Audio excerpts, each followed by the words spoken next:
Assalamu alaikum everybody. Hello dear viewers and learners. Welcome back in my class. Dear learners, today we are going to discuss on some important prepositions that confuse you. প্রিয় শিক্ষার্থী, আজকে আমরা এরকম কতগুলো preposition সম্পর্কে আলোচনা করব যা আমাদেরকে দ্বিধান্বিত করে, অর্থাৎ অ্যাপ্রোপ্রিয়েট প্রিপোজিশন বলা যায় এবং এক এক সময় এক একটা প্রিপোজিশন যুক্ত হয়। আমরা কথা না বাড়িয়ে ক্লাস শুরু করি। ডাই অফ, আমরা দেখি এখানে শব্দ দেওয়া আছে কি ডাই, সবগুলা ডাই দেওয়া আছে, ডাইয়ের সাথে প্রিপোজিশন যুক্ত হয়েছে অফ। ডাই অফ, ডাই অর্থ হচ্ছে রোগে মরা বা রোগে মারা যাওয়া। ডাই অর্থ রোগে মরা, ডাই ফ্রম এরকম। ডাই অফ অর্থ হলো রোগে মরা। যেমন আমরা উদাহরণ যদি দেখি, করিম ডাইড অফ কলেরা, ডাইয়ের পাস্ট ফর্ম আমরা ডাইড লিখছি। করিম ডাইড অফ কলেরা, অর্থাৎ এক্ষেত্রে কি দেওয়া আছে, রোগ দেওয়া আছে। অর্থাৎ কোনো সময় যদি আমরা দেখি ডাইড থাকে, এরপরে যদি দেখি যে এটা কোনো রোগের নাম, এটা ক্যান্সার, কলেরা, ফিভার, জ্বর, এরকম যাতে কোনো রোগ হয়, এক্ষেত্রে আমরা কি করব, ডাইডের সাথে অফ ব্যবহার করব। ডাইড অফ অর্থ হচ্ছে রোগে মরা, অর্থাৎ এখানে রোগের নাম উল্লেখ থাকলে আমরা ব্যবহার করব ডাইডের সাথে অফ। তারপরে হচ্ছে ডাই ফ্রম, অতিরিক্ত কোনো কিছুর প্রভাবে মরা। অতিরিক্ত কোনো কিছুর প্রভাবে মরা, অতিরিক্ত কোনো কিছুর প্রভাব কি? ডাই ফ্রম অর্থ হচ্ছে কোনো অতিরিক্ত কোনো কিছুর প্রভাবে মরা। যেমন he died from over eating, অর্থাৎ সে বেশি খাইছে, অতিরিক্ত খাইছে এই জন্য।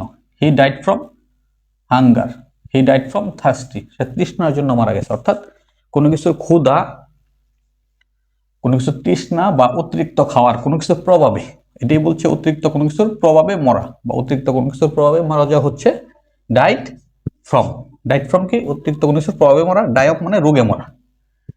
তারপর হচ্ছে থার্ডন, ডাই ফর, কোনো কিছুর জন্য মরা বা কোনো কিছুর জন্য মারা যাওয়া। আমরা জানি ফর শব্দের অর্থ জন্য, যাবত, দরের ব্যবহৃত হয়। এক্ষেত্রে ডাইয়ের সাথে যখন ফর ব্যবহৃত হবে তখন আমরা বুঝবো যে কোনো কিছুর জন্য মারা যাওয়া, এটা হচ্ছে মূলত ভালো কাজ। ভালো কাজ অর্থে, মহৎ অর্থে।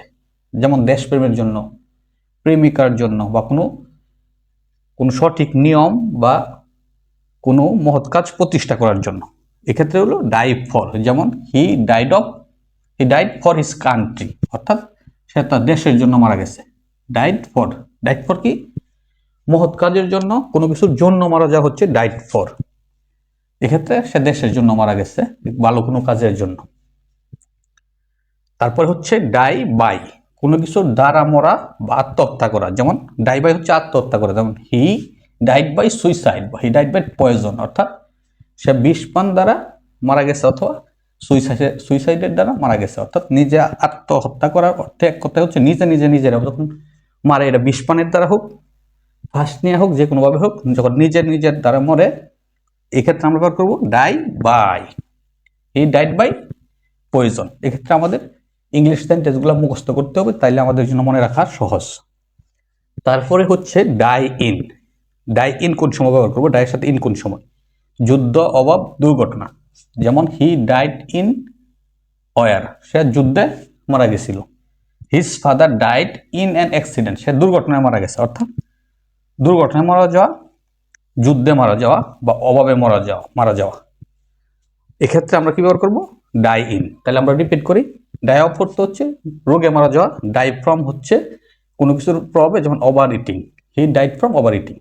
ডাই ফর কোনো কিছুর জন্য মারা যাওয়া, যেমন দেশের জন্য, কোনো মহৎ কাজের জন্য, ভালো কাজের জন্য, ন্যায়ের জন্য। ডাই বাই অর্থ হচ্ছে আত্মহত্যা করা, মানে suicide, by suicide. He died by suicide. এই হচ্ছে আত্মহত্যার ক্ষেত্রে বা কোনো কিছুর দ্বারা মরা হচ্ছে, যেমন পয়জন, বিষের দ্বারা। ডাই ইন তো যুদ্ধ, অভাব বা দুর্ঘটনার দ্বারা।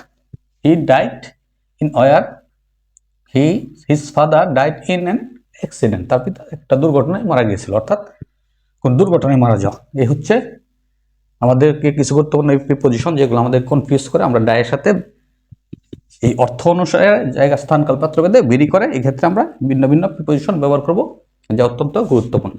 ওকে tell learners, number today, thanks to all. আসসালামু আলাইকুম।